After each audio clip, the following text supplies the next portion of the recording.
Hi friends, आप सभी लोगों का स्वागत है मेरे channel watch and learn more पर। तो आज हम सभी लोग उपस्थित हुए हैं सीटेट का सेकंड क्लास लेकर के। इसमें हमारे जो पढ़ने के लिए चैप्टर हैं वह होंगे सबसे पहले व्यक्तिगत विभिन्नताएं और उसके आधार, मोटिवेशन, अभिप्रेरणा, अब्राहम मैस्लो का आवश्यकता अनुक्रम सिद्धांत और IQ जिसे बुद्धि लब्धि बोला जाता है, और इसके विषय में सामान्य जानकारी, सृजनात्मकता और बुद्धि, फिर प्रतिभाशाली बच्चे एवं उसके प्रकार, सामयिक बुद्धि और बहुबुद्धि सिद्धांत। तो हम सभी लोग अब पढ़ते हैं अपना पहला चैप्टर, व्यक्तिगत विभिन्नताएं। दुनिया में जितनी भी प्रजातियां पाई जाती हैं उनमें सभी में कुछ न कुछ विभिन्नता जरूर होती है। वो जो प्रजातियां हैं वह सामान्य नहीं होती हैं। तो इसी प्रकार से हम यह देख सकते हैं कि व्यक्तिगत विभिन्नताएं जो हैं किस प्रकार से होती हैं उसको देखा जाए तो ये सबसे पहले हम देख सकते हैं कि कलर के आधार पर विभिन्नताएं होती हैं, और उनकी जो होती है ब्यूटी सुंदरता, नेचर प्रकृति, और जो उनकी ऊंचाई हो जाती है, हाइट हो जाती है, उनकी जो क्षमता हो जाती है, और उनके अंदर जो बुद्धिमत्ता हो जाती है, उनके अंदर जो क्रिएटिविटी हो जाती है, बहिर्मुखीपन और अंतर्मुखीपन, यह सब सभी को क्या करते हैं, व्यक्तिगत विभिन्नता के आधार पर व्यक्तिगत विभिन्नता के अंतर्गत आते हैं। जो मैंने अभी बताया सब कुछ वह सभी क्या है, व्यक्तिगत विभिन्नता के अंतर्गत आते हैं। व्यक्तिगत विभिन्नता जिसे हम लोग इंग्लिश में इंडिविजुअल डिफरेंसेस बोला जाता है। हमारे जब हम पेपर देने जाएंगे तो उसमें जब आएगा कि व्यक्तिगत विभिन्नताएं किसे कहते हैं या तो व्यक्तिगत विभिन्नता क्या है, ये क्वेश्चन पूछेगा और प्रश्न पूछ सकता है। तो उसमें आपको यह देखना रहेगा कि उस प्रश्नों में देख लीजिए कि क्या इसमें कलर, वेरिएंट्स ऑफ वेरिएबिलिटी, उनकी प्रकृति और उनके जो एक्सेप्शंस और उनकी ऊंचाई, हाइट, वेट, ये सभी के माध्यम से देखा जाएगा कि उस प्रश्न में अगर ये बिंदु हैं तभी हम मानेंगे कि हाँ वह व्यक्तिगत विभिन्नता है, अन्यथा जो इससे अलग रहेगा वह हमारा उसमें का उत्तर हो जाएगा कि हाँ इसमें से कौन सी व्यक्तिगत विभिन्नता नहीं है। ये हो जाता है। अब हम देखें अगर तो द्वितीय जो चैप्टर है व्यक्तिगत विभिन्नता के आधार। व्यक्तिगत विभिन्नता के आधार कई हो सकते हैं। जैसे पहला देखा जाए तो बुद्धि के आधार पर, जिसे इंटेलिजेंस बोला जाता है, इंटेलिजेंस। दूसरा हम देख सकते हैं रुचि, जिसे हम लोग अंग्रेजी में बोलते हैं इंटरेस्ट बोलते हैं।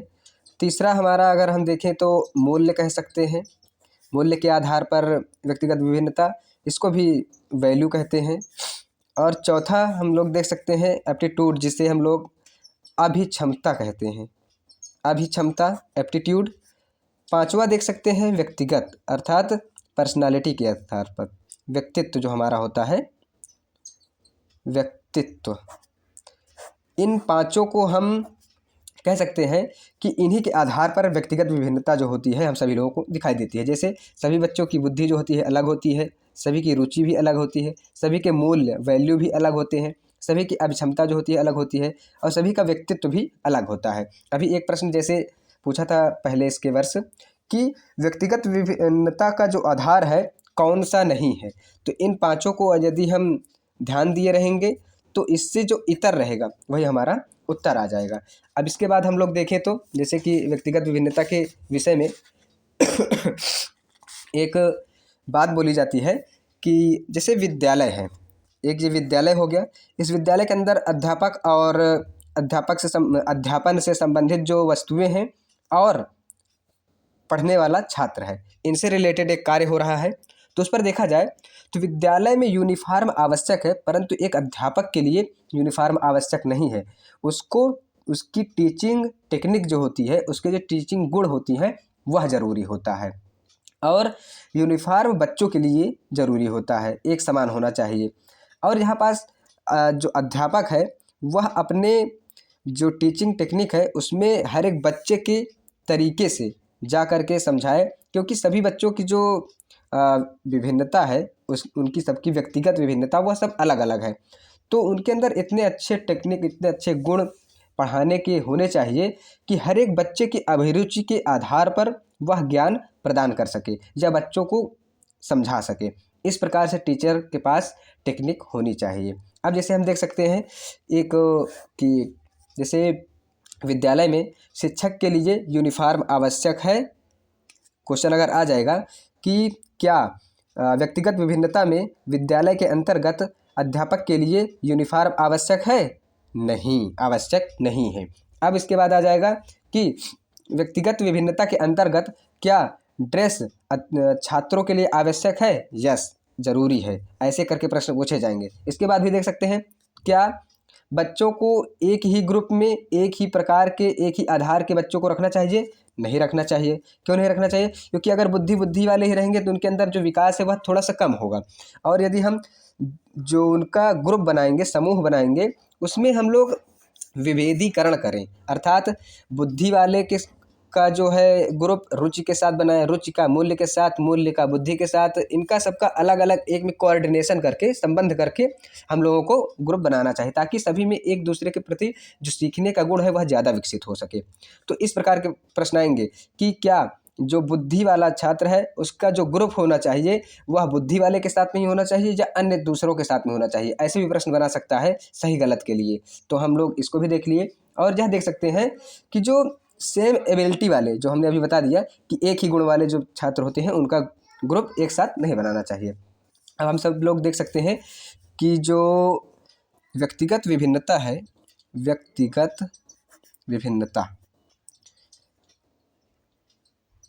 विभिन्नता के विषय में एक बहुत ही बढ़िया चार्ट बनता है। ये देखिए, जैसे इसमें हम देख सकते हैं कि एक आनुवंशिक विभिन्नता होती है, आनुवंशिक। दूसरा जो होती है अर्जित। अब हम लोग इसके विषय में देख लेते हैं। तो इसमें जैसे देखते हैं तो इसमें हमारा आ जाता है शारीरिक, जिसे फिजिकल, शारीरिक, और मेंटल, मानसिक, और देख सकते हैं टेम्परामेंटल, अर्थात व्यवहारिक रूप से, टेम्परामेंटल, जी, ये हो गया। अब जो अर्जित गुण है उसको भी देख लेते हैं, अर्जित व्यक्तिगत विभिन्नता।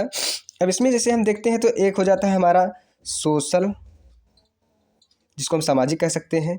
उसके बाद कल्चर कह सकते हैं, कल्चरल, जिसे हम लोग सांस्कृतिक रूप से देखते हैं। एजुकेशनल,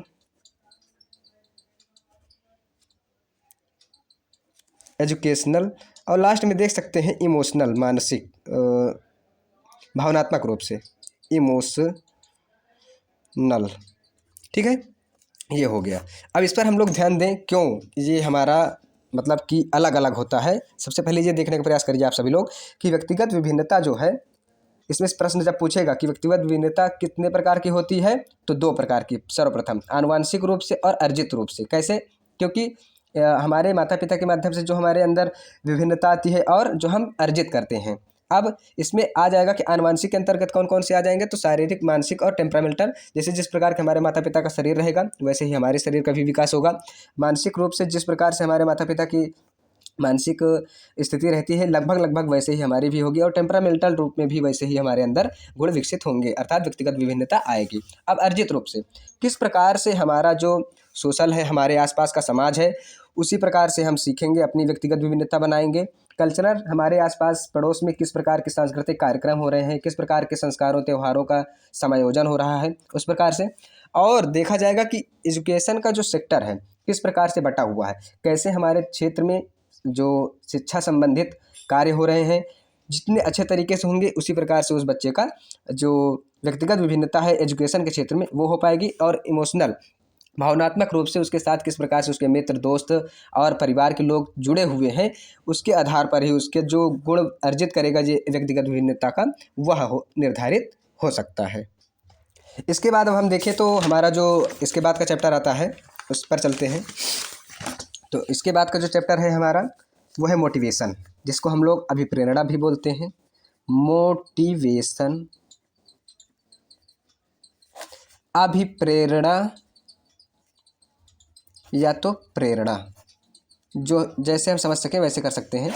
इसके विषय में कहा जाता है कि motivation is a process that influence the direction, persistence and vigour of a goal directed behaviour our. मतलब कहने का मतलब यह है कि जो प्रेरणा है वह एक ऐसी प्रक्रिया है जो हमें दिशा प्रदान करती है और हमारे लक्ष्य को प्राप्त करने में सहायता प्रदान करती है। आप सभी लोग मोटिवेशन को समझ लीजिए बहुत अच्छे तरीके से। प्रेरणा, जो प्रेरणा होती है वह हमारे व्यवहार को दिशा देती है, हमारे को इन्फ्लुएंस करती है और यह बताती है कि कैसे हम अपने लक्ष्य को प्राप्त कर सकते हैं। जो इसकी परिभाषा है वो मैंने बता दिया है। अगर आएगा कि व्हाट इज़ मोटिवेशन, मोटिवेशन क्या है, तो मोटिवेशन वह है जो हमें हमारे लक्ष्य को प्राप्त करने के लिए एक दिशा प्रदान करे, वही मोटिवेशन है, वही प्रेरणा है, वही अभिप्रेरणा है। अब अभिप्रेरणा जो होती है दो प्रकार से होती है। अभिप्रेरणा जो है दो प्रकार से होती है। एक होती है इंटरनल इंटरनल इंटरनल और उसके बाद एक होती है एक्सटर्नल। इंटरनल जो होती है हमारी आंतरिक जिसको बोलते हैं, और एक्सटर्नल बाह्य। अब इंटरनल के अंतर्गत जो आता है वह हमारी अंतः आत्मा, अर्थात हमारी अंतरात्मा क्या कह रही है या हमारे अंतरात्मा से किस प्रकार के हमको कार्य को करने के लिए जो प्रेरणा आ रही है वह हमारी इंटरनल अर्थात आंतरिक अभिप्रेरणा हो जाती है। और एक्सटर्नल जो होती है, एक्सटर्नल के अंतर्गत हमारे जो आती है, जैसे हम लोगों को कितने अच्छे प्रकार से उपहार मिल रहे हैं, अर्थात बच्चों को जिनको हम बालक विकास के विषय में पढ़ रहे हैं तो CDP, तो इसमें हम लोग देखेंगे कि किस प्रकार से बच्चे को एक मतलब कि उपहार पढ़ते समय दिया जा रहा है, उसको पुरस्कृत किया जा रहा है, या तो उसको उसके जो टेस्ट लिए जा रहे हैं उसमें किस प्रकार से मार्क दिया जा रहे हैं, अर्थात उसको बाहरी फोर्स कितने अच्छे तरीके से प्रेरित करने के लिए दिया जा रहा है, बाह्य तरीके से कैसे उसके अंदर अभिप्रेरणा प्रेषित किया जा रहा है, तो यह उसकी अभिप्रेरणा जो है हो जाएगी बाहरी। अब इसके अंतर्गत अगर हम देखें तो एक अमेरिकी वैज्ञानिक हैं BF स्किनर, इनका पूरा नाम जो है अगर आप लोग जानना चाहें तो BF स्किनर का पूरा नाम है बुर्ह फ्रेडरिक स्किनर। एक बार एक प्रश्न आया भी था इनके इसमें से कि BF स्किनर का पूरा नाम क्या है। तो BF स्किनर ने मोटिवेशन को अपने हिसाब से बताया है कि मोटिवेशन वह है, मोटिवेशन एक नेशनल हाईवे की तरह होता है। कैसे?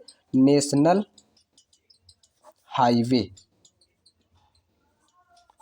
हाईवे की तरह होता है।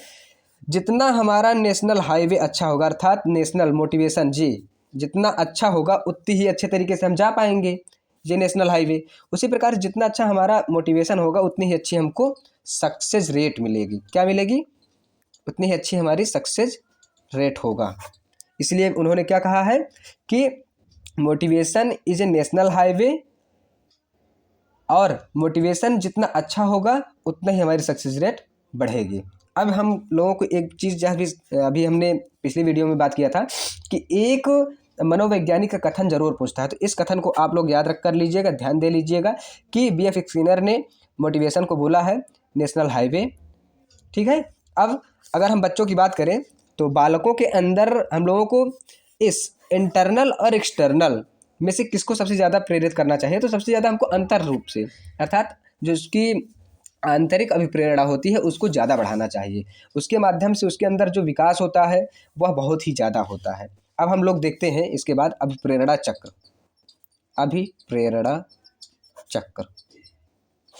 अभिप्रेरणा चक्र, इसको भी हम लोग बहुत अच्छे तरीके से समझ सकते हैं। कैसे? एक सूत्र होता है NDAGAR, इसको जो समझ लिया वो अभिप्रेरणा चक्र को कभी गलत नहीं करेगा। कैसे? जैसे हम लोग देखते हैं कि N फॉर नीड, अर्थात हमारी आवश्यकता। उसके बाद D फॉर ड्राइव, जिसपे प्रणोद बोला जाता है, प्रणोद। इसके बाद देखें तो A फॉर अराउजल, जिसको हम लोग उत्तेजना बोलते हैं। फिर इसके बाद हमारा आ जाता है G, जिसे बोला जाता है गोल डायरेक्टेड बिहेवियर, गोल डायरेक्टेड बिहेवियर। ठीक है, गोल डायरेक्टेड बिहेवियर। इसके बाद फिर हमारा आ जाता है ए, जिसको हम लोग अराउजल बोलते हैं। ए हमारा यहाँ पास दूसरा हो जाता है अचीवमेंट, जो हमारी उपलब्धि, अचीवमेंट उपलब्धि हो जाती है। इसके बाद हमारा आ जाता है आर, जिसे हम लोग बोलते हैं रिडक्शन ऑफ अराउजल, अर्थात जो हमारी ये उत्तेजना थी इसमें कमी कितनी आ रही है। तो क्या है, रिडक्शन ऑफ अराउजल। ठीक है, फिर यहाँ पहुँचा है तो यही हमारा चक्र चलता रहता है, NDAGAR, फिर NDAGAR, ऐसे ही करके हमारा यह जो है ऐसे ऐसे ऐसे ऐसे ऐसे ऐसे चक्र बनता रहता है। सबसे पहले क्या आती है, नीड, जिसे आवश्यकता बोला जाता है। दूसरा ड्राइव, जिसे हम लोग प्रणोद बोलते हैं, प्रणोद। फिर अराउजल, जिसे हम लोग उत्तेजना बोलते हैं। फिर गोल डायरेक्टेड बिहेवियर, जिसे हम लोग दिशा निर्देशित व्यवहार बोला जाता है। फिर अचीवमेंट, जो हमारे उपलब्धियां होती हैं उसको। फिर रिडक्शन ऑफ अराउजल, अर्थात उत्तेजना में जो हमारी कमी होती है, फिर से आवश्यकता पर पहुंच जाते हैं। तो यह हमारा हो गया अभिप्रेरणा। अभी एक प्रश्न 2 साल पहले आया था कि अभिप्रेरणा चक्र जो है वह कितने तत्व मुख्य रूप से उसमें होते हैं। तो अभिप्रेरणा चक्र में उसमें जो क्वेश्चन बनाया था 7, 8, 6, 5 इस प्रकार से था। तो अभिप्रेरणा चक्र में मुख्य रूप से 6 चक्र होते हैं, 6 तत्व होते हैं, NDA और GAR। ठीक है, अब मैं इसको समझा दिया हूँ। अब इसके विषय में भी एक थोड़ा सा बात ये आती है कि जो अभिप्रेरणा चक्र है वो हमारे लिए क्यों आवश्यक हो जाती है। तो सबसे पहले अभिप्रेरणा चक्र आवश्यक इसलिए हो जाती है, देखिए कैसे समझ सकते हैं अभिप्रेरणा चक्र की आवश्यकता को। जैसे कि अभिप्रेरणा चक्र जो है वह हमारे फिजिकल नीड्स, अर्थात शारीरिक आवश्यकता के लिए हो जाती है, और हमारे अस्तित्व को बनाए रखने के लिए ज़रूरी हो जाता है। जैसे फूड, वाटर और सरल स्थलीय शेल्टर, स्लीपिंग, हमारी जो सोना हो जाता है, और मिड डे मील, जिसे हमारे शुरुआत किया जाता है मिड डे मील, वो सब चीज़ें हमारे अभिप्रेरणा को बहुत ही ज़्यादा प्रभावित करती हैं। अब इसमें देखा जाए तो मिड डे मील जो एक शब्द आया है, mid day meal, mid day meal की शुरुआत जो होती है सबसे पहले 1995 में होती है। ठीक है, एक प्रश्न ये भी बन सकता है कि मिड डे मील की आवश्यकता कब से, मतलब कब से शुरुआत होती है। तो चलते हैं अब हम अपने अगले टॉपिक पर, जिसमें अब्राहम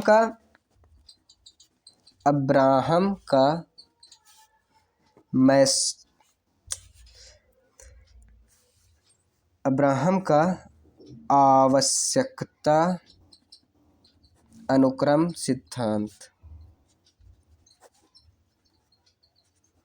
ठीक है, मैस्लो अब्राहम का आवश्यकता अनुक्रम सिद्धांत। इसमें भी हम लोग देख सकते हैं, पहला है आत्मसिद्धि का सिद्धांत, दूसरा है सम्मान की आवश्यकता का सिद्धांत,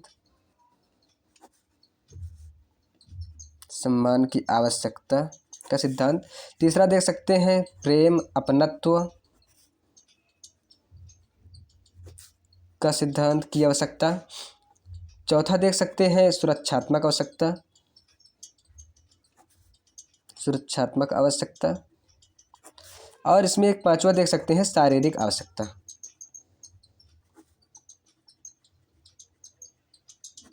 ये हो गया। अब इसके अंतर्गत हम सभी लोग पढ़ेंगे, क्योंकि मैस्लो अब्राहम का जो आवश्यकता अनुक्रम सिद्धांत है, इसमें एक बहुत सी डिफरेंट टाइप के क्वेश्चन आते हैं कि इसके अंदर कौन से शब्द आते हैं, इसके अंदर कौन से आते हैं, इसके अंदर। अब मैं बताते जा रहा हूँ, आप सभी लोग लिखिएगा।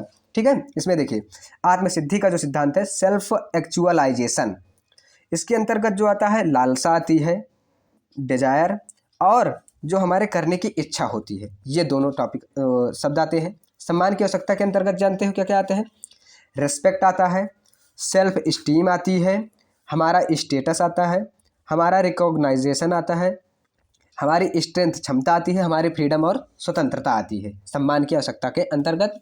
प्रेम अपनत्व की आवश्यकता के अंतर्गत आता है हमारी फ्रेंडशिप, अर्थात हमारे दोस्ती, और इंटीमेसी, हमारे फैमिली, हमारे परिवार। सेंस ऑफ कनेक्शन, दूसरों के साथ हमारा जुड़ाव किस प्रकार से रहता है, ये सब हमारे प्रेम व अपनत्व की आवश्यकता के अंतर्गत आता है। सेफ्टी नीड्स, जिसको हम लोग सुरक्षात्मक आवश्यकता भी बोलते हैं, इसके अंतर्गत आता है पर्सनल सिक्योरिटी, अर्थात स्वयं की सुरक्षा। एम्प्लॉयमेंट, रिसोर्स, संसाधन आ जाते हैं। हेल्थ, हमारी जो है स्वास्थ्य आ जाता है। प्रॉपर्टी, और हमारी समृद्धता, जो हमारी समृद्धि, धन, ये सब चीज़ें हैं, ये सब हमारी आ जाती हैं। उसके बाद शारीरिक आवश्यकता, इसके लिए सबसे ज़्यादा होता है air, water, food, shelter, sleep, clothing, reproduction. अर्थात हमको कहने का मतलब यह है कि शारीरिक आवश्यकता के लिए जितनी भी ज़्यादा ज़रूरतें हैं, जो भी पानी, हवा, खाना, रहने का स्थान, सोना, जो कपड़ा पहनने के लिए, और जो पुनः उत्पादन की वस्तुएं, वो सभी हमारे इसके अंतर्गत आते हैं। अब हम सभी लोग बात करेंगे आईक्यू का। सबसे पहले आईक्यू के विषय में बात कर लें तो इसे बुद्धिलब्धि बोला जाता है। और आज तक सबसे ज़्यादा अगर देखा जाए तो अल्बर्ट आइंस्टीन की अनुमानता है, अल्बर्ट आइंस्टीन की अनुमानता 160 पॉइंट बुद्धिलब्धि में माना गया है अभी तक का। तो अब हम सभी लोग देखते हैं कि बुद्धिलब्धि कितने प्रकार की होती है। तो बुद्धिलब्धि के प्रकार में देखा जाए तो पहला होता है एक प्रतिभाशाली, इसको 140 के ऊपर माना जाता है प्लस। फिर उसके बाद आते हैं बहुत श्रेष्ठ, इनकी जो है 120 से 139 है। और फिर इसके बाद श्रेष्ठ की जो है 110 से 119 मानी जाती है। उसके बाद आ जाते हैं सामान्य की भी 190 से 109 के बीच में होती है। उसके बाद मंद आ जाते हैं, मंद की भी 80 से 89 रहती है। उसके बाद भी आ जाते हैं सीमांत कमी, जिनमें थोड़ा सा और कम हो जाता है, सीमांत कमी, इनकी भी जो रहती है 70 से 79 रहती है। और इसके बाद देखा जाए तो हमारे जो मूर्ख होते हैं, मूर्ख बुद्धि वाले, उनकी आ जाती है 50 से 69 के बीच में। और इसके बाद जो आ जाते हैं एम्बेसिस वाले, बुद्धिहीन, जिनको बुद्धिहीन या मूढ़ बोल दिया जाता है, इनकी भी 20 से 49 के बीच में मानी जाती है। सबसे नीचे कैटेगरी के जो है इडियट, जिनको बोला जाता है इडियट या तो अज्ञानी, उनकी जिनकी 20 से भी कम होती है, माइनस में 20 से नीचे होती है, इतने कैटेगरी हमारी इसमें आती है। अब इसके बाद देखा जाए तो जो आईक्यू है, आईक्यू को बोला जाता है इंटेलिजेंस क्वांटेंट, अर्थात बुद्धि लब्धि। ठीक है, तो जो इसमें इंटेलिजेंस शब्द आता है, इंटेलिजेंस शब्द लैटिन भाषा के इंटेलिजर से उत्पत्ति हुई है इसकी, और जिसका अर्थ क्या होता है, टू अंडरस्टैंड, अर्थात समझना, किसी भी चीज़ को समझना। और यह सबसे ज़्यादा प्रभावित किस चीज़ से होती है, हमारे अंदर के जो गुण हैं, जैसे कौन से, ability, reason, adaptation and learn, सीखने की क्षमता, स्वीकार करने की क्षमता, तर्क करने की क्षमता, ये सभी चीज़ों से हमारा जो है ये वो होता है। अब हम सभी लोग देखते हैं जो है आईक्यू का कॉन्सेप्ट में उसका जो सूत्र होता है, सूत्र में देखा जाए तो आईक्यू बराबर MA/CA/100। इसको हम अगर हिंदी में देखें तो बुद्धि लब्धि बराबर मानसिक आयु बटे वास्तविक आयु गुणे 100। ठीक है, गुणे 100 ये हो जाता है। अब हम सभी लोग थोड़ा सा इसके विषय में सामान्य जानकारी कर लेते हैं कि जो है पहला बुद्धि परीक्षण जो हुआ था, पहला बुद्धि परीक्षण सन 1905 में हुआ था। किनके माध्यम से, जो है अल्फ्रेड बाइनेट एंड थियोडर सीमन के माध्यम से, अल्फ्रेड बाइनेट और इनके एक मित्र थे थियोडर सीमोन। ठीक है, उसके बाद अगर देखा जाए तो 1908 में सर्वप्रथम मेंटल एज का कॉन्सेप्ट आता है। मेंटल अर्थात मानसिक आयु, जो ऊपर हम लोग देखे हैं, मानसिक आयु की 1908 में। और 1912 में जो है वह हमारे जो आईक्यू का कॉन्सेप्ट जो होता है कि हमारी जो बुद्धिलब्धि है कितने अच्छी है, इसके विषय में जानकारी होती है कि इसको विलियम स्टर्म के द्वारा लाया जाता है। और मानसिक आयु की जो जनक माना अल्फ्रेड बाइनेट को ही कहा जाता है। अब इसके बाद हम सब लोग एक चीज़ देख लेते हैं कि सबसे बढ़िया समझिएगा, यहाँ पास देखिए कि जन्म के समय जो बच्चे का सिर होता है, पूरे शरीर का 1/4 हिस्सा होता है, अर्थात 1/4 भाग वहाँ होता है। कहने का मतलब यह है कि 25% भार, जो भार है वेट उसका, उसके सिर का होता है जन्म के समय। अब ये क्वेश्चन एक बन सकता है कि जन्म के समय जो बच्चे का विकास होता है उसमें सबसे ज़्यादा किस चीज़ का होता है? सिर का ही रहता है, और धीरे धीरे सबसे कम उसी में होता चला जाता है, सबसे कम। और एक क्वेश्चन ये बन सकता है कि जन्म के समय जो शरीर का 1/4 भाग है उसे किसे क्या कहा जाता है? तो सिर कहा जाता है। तो हम लोग आगे देखते हैं। फिर इसके बाद अब आ जाते हैं सृजनात्मकता और बुद्धि को देखा जाए। सृजनात्मकता और बुद्धि, तो इसमें जो है बहुत ही अच्छा टॉपिक है जी। इसमें कह सकते हैं कि सृजनात्मकता वह है जो व्यक्ति के अंतर्गत जो नवीन मौलिक क्रिएटिविटी उसके अंतर्गत आती है, जो कुछ ऐसा सकारात्मक कार्य करता है जिसके माध्यम से समाज में परिवर्तन हो सके या नवीन तरीके से खोजें की जाए, वही सकारात्मकता सृजनात्मकता होती है। अब इसको जैसे कि 1920 में टर्मन एक मनोवैज्ञानिक है, टर्मन, उन्होंने कहा था कि जो IQ जिसकी सबसे ज़्यादा है वह ज़रूरी नहीं है कि क्रिएटिव हो, लेकिन जो क्रिएटिव व्यक्ति होगा उसके अंदर जो है सृजनात्मकता जरूर होगी। तो इस प्रकार से हम कह सकते हैं कि एक हाई IQ वाला बच्चा रचनात्मक हो यह आवश्यक नहीं है, लेकिन जो रचनात्मक बालक होगा, क्रिएटिविटी बॉय होगा, उसके अंतर्गत हाई IQ होगा, ये 100% लगभग श्योर रहता है। ठीक है, तो सृजनात्मकता क्या है? जो हमारे नवीन मौलिक खोज होती है समाज के सकारात्मक रूप से, वह समाज के सदुपयोग के लिए, वही हमारी क्या हो जाती है? सृजनात्मकता हो जाती है। और इसका बुद्धि के साथ किस प्रकार से संबंध है कि बुद्धि हाई IQ वाला है तो यह नहीं हो सकता है कि वह रचनात्मक हो, लेकिन रचनात्मक अगर है तो उसके अंदर हाई क्वालिटी की बुद्धि है, ये हो सकता है। अब क्रिएटिविटी के जो तत्व हैं वो 4 हैं। तत्व, क्रिएटिविटी के 4 तत्व हैं। पहले को बोला जाता है, इसमें देख सकते हैं FOE, ये ट्रिक होती है एक याद करने की। इसी को बोला जाता है फ्लुएंसी, जिसे धारा प्रवाह बोलते हैं, धारा प्रवाह। फिर फ्लेक्सिबिलिटी, जिसे बोला जाता है लचीलापन। उसके बाद देखा जाता है ओरिजिनल,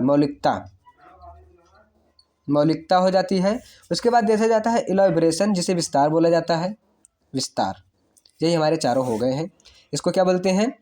फ्लुएंसी, धारा प्रवाह। F फॉर फ्लेक्सिबिलिटी, जिसे हम लोग लचीलापन बोलते हैं। O फॉर हो जाता है ओरिजिनल अर्थात मौलिकता। E फॉर हो जाता है इलैबोरेशन अर्थात विस्तार। अब इसके बाद हम सब लोग देख सकते हैं कि जेपी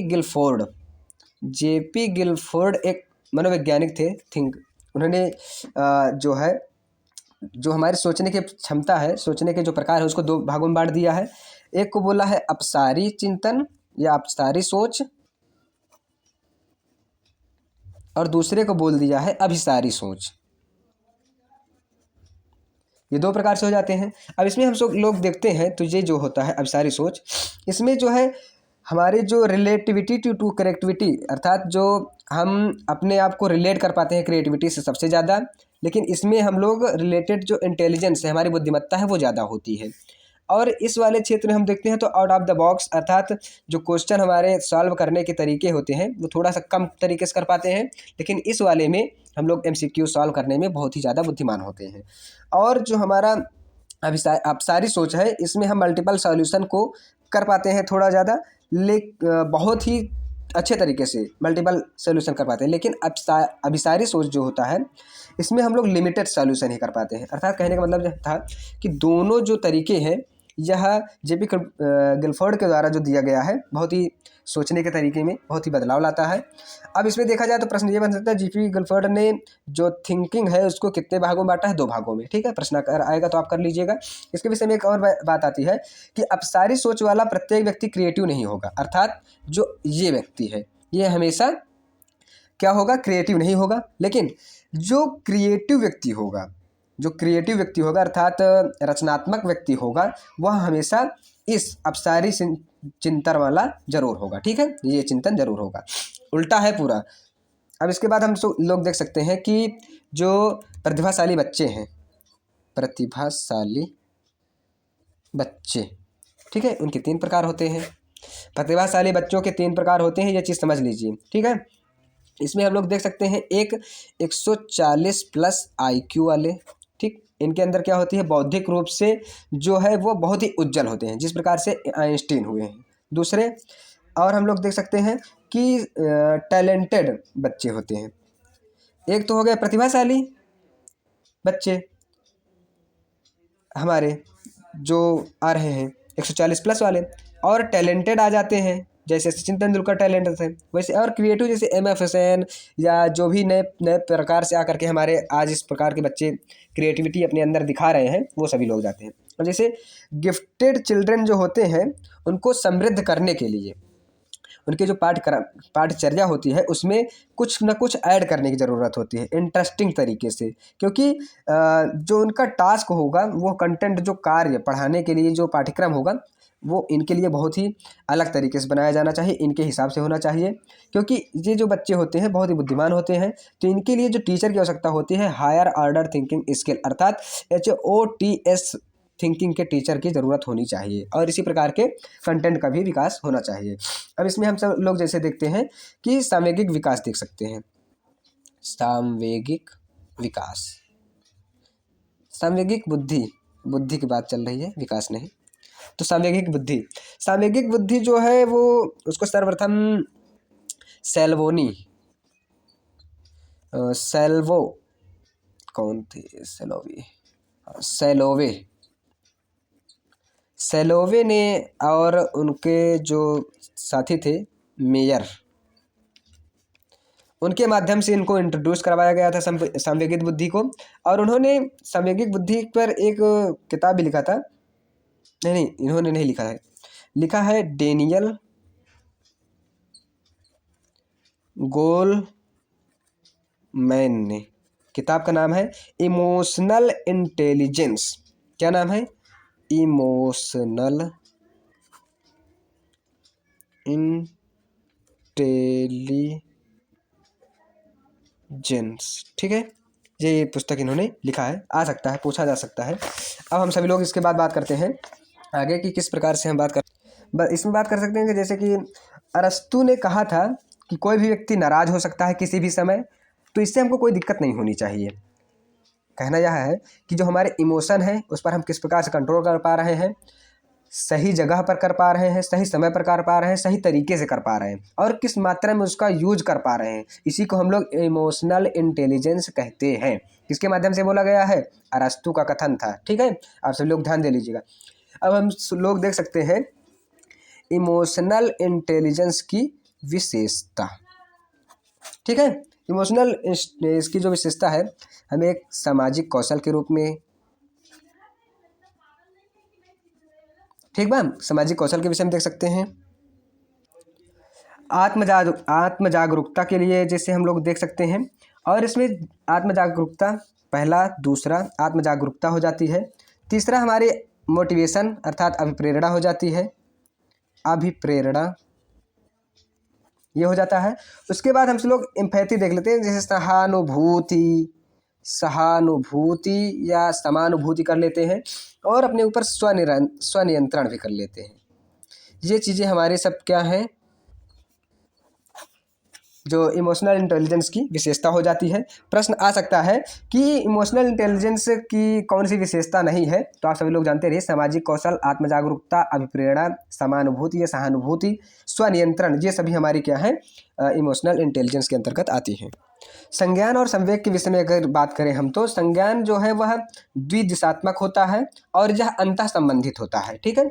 इसको जेजोक ने बहुत ही अच्छे तरीके से समझाया है। उन्होंने कहा है कि जो इमोशन होता है वह बहुत ही स्वतंत्र होता है, स्वतंत्र तरीके से रहता है। कौन? हमारा जो इमोशन होता है बहुत ही कॉग्निटिव तरीके से, बहुत ही स्वतंत्र तरीके से होता है। मनोवैज्ञानिकों ने बहुत ही सुझाव दिया था कि शिक्षकों के दृष्टिकोण से जो गिफ्टनेस की भावना होती है वह संयोजन पर निर्भर करती है। अब किस प्रकार से निर्भर करती है, इसको हम एक 3 रिंग मॉडल के माध्यम से देख सकते हैं कि जैसे एक ये रिंग है, एक ये रिंग है, एक ये रिंग है। तो जो ये वाला पोर्शन हो जाता है ये, जैसे इसको हम देख सकते हैं कि उच्च क्रिएटिविटी, हाई क्रिएटिविटी, इसको देख सकते हैं हाई प्रतिबद्धता, कमिटमेंट देख सकते हैं और इसको हाई एबिलिटी देख सकते हैं, ठीक है, जिसको हम उच्च क्षमता बोलते हैं। इसको बोल सकते हैं उच्च रचनात्मकता, और इसको देख सकते हैं उच्च प्रतिबद्धता।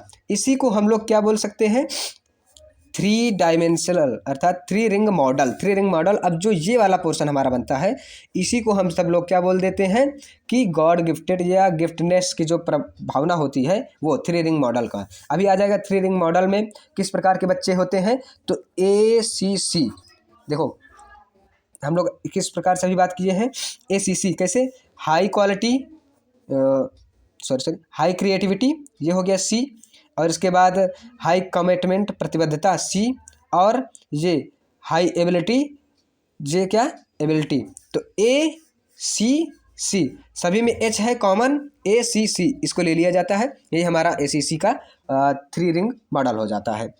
अब हम सभी लोग बहुबुद्धि सिद्धांत देख लेते हैं। बहुबुद्धि सिद्धांत, बहुबुद्धि सिद्धांत को सबसे पहले हार्वर्ड गार्डनर दे दिया था, हार्वर्ड गार्डनर,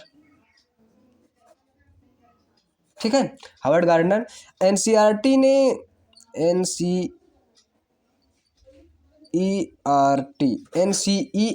ने 8 प्रकार के जो है बहुबुद्धि का सिद्धांत दिया है।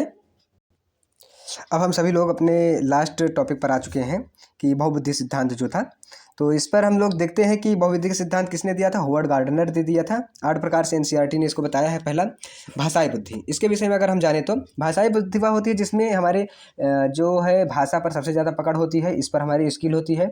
इसको हम लोग वर्ड स्मार्ट बुद्धि बोलते हैं। इसके अंतर्गत सबसे ज़्यादा जो शब्द आते हैं उस पर ध्यान दीजिएगा, reading, hearing, speaking, writing, debating, discussing, ये सभी शब्द आते हैं।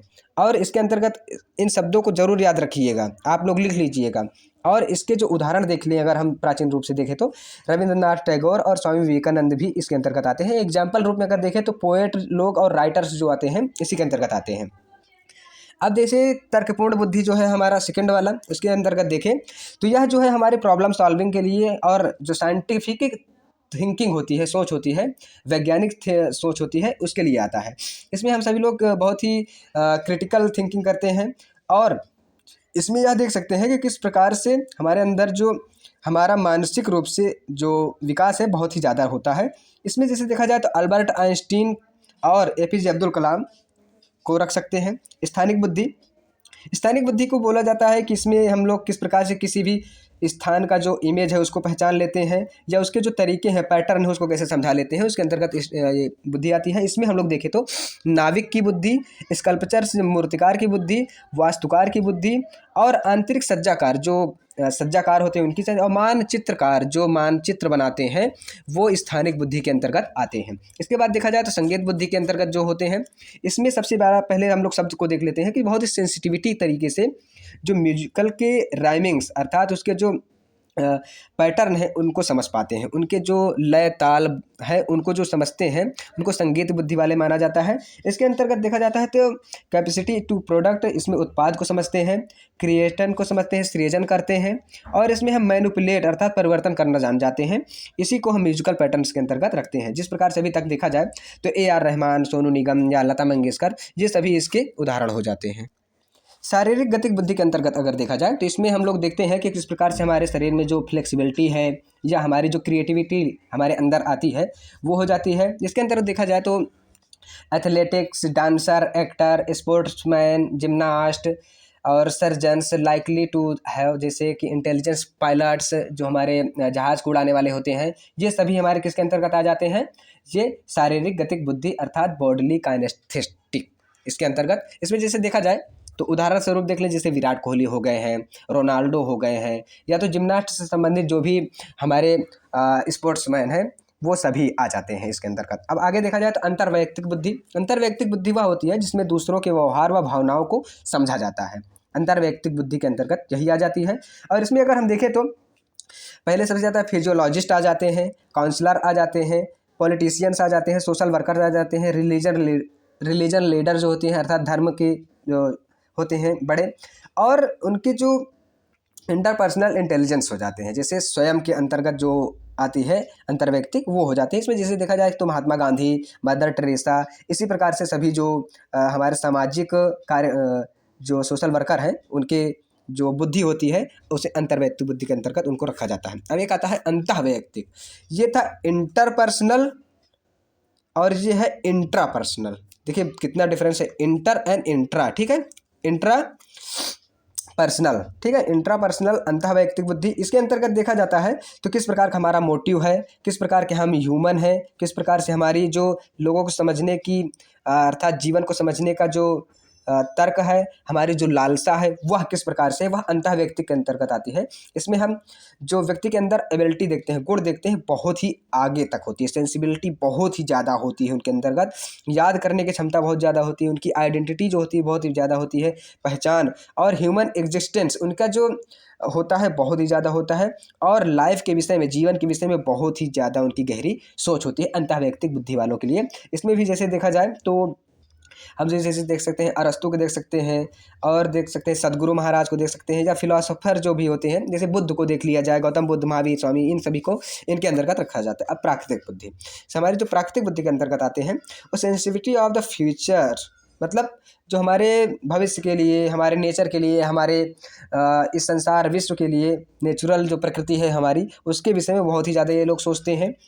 और इनके अंतर्गत जो आते हैं वो हंटर आ जाते हैं, फार्मर्स आ जाते हैं, टूरिस्ट आ जाते हैं, और जूलॉजिस्ट आ जाते हैं, बॉटनिस्ट आ जाते हैं, बर्ड वॉचर्स आ जाते हैं, और जो नेचुरल इंटेलिजेंस होते हैं ये लोग, जो नेचुरलिस्टिक जो प्राकृतिक बुद्धि वाले होते हैं, ये हमारे प्राकृतिक से जुड़ाव बहुत ही ज़्यादा रखते हैं। तो फ्रेंड्स आज का चैप्टर यहीं समाप्त होता है। अब आप सभी लोगों को सेकंड क्लास बहुत ही जल्द से जल्द मिल जाएगी। आप सभी लोग आगे के क्लास के लिए मेरे चैनल को like, share, comment and subscribe करें। आपको जल्द से जल्द पूरी जो है सीटेट का जो 20 दिवसीय मेरा कार्यक्रम है उसके अंतर्गत आप लोगों को पूरे वीडियो मिल जाएंगे पढ़ने के लिए। आप लोग इस वीडियो को ज़रूर ज़्यादा से ज़्यादा देखें और ज़्यादा से ज़्यादा लोगों तक पहुँचाएं, ताकि सभी पेपर में अपने जो क्राइटेरिया है 90 नंबर लाने का उसको प्राप्त कर सकें, और पार होकर के अपना जो आने वाली वैकेंसी है उसमें अपने आप को एलिजिबिलिटी जो है धारी कर लें। इसी के साथ, इसी वाणी के साथ दोस्तों, जय हिंद।